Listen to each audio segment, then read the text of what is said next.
How to change Google Fi phone number. Here are the steps to change your phone number on Google Fi.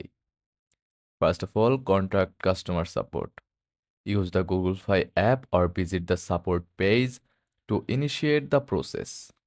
After that, choose your area code. Specify your preferred area code. The new number will be randomly generated based on your zip code. Next, address issues.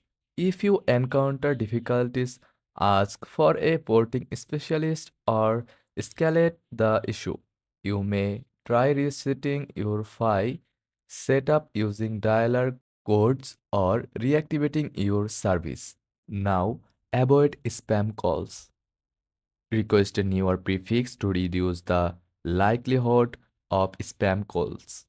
Be aware that robocalls are increasing access all carriers. And finally, confirm costs. Changing your number is typically free, but verify with support to ensure no hidden fees. Follow these steps to successfully change your phone number on Google Fi.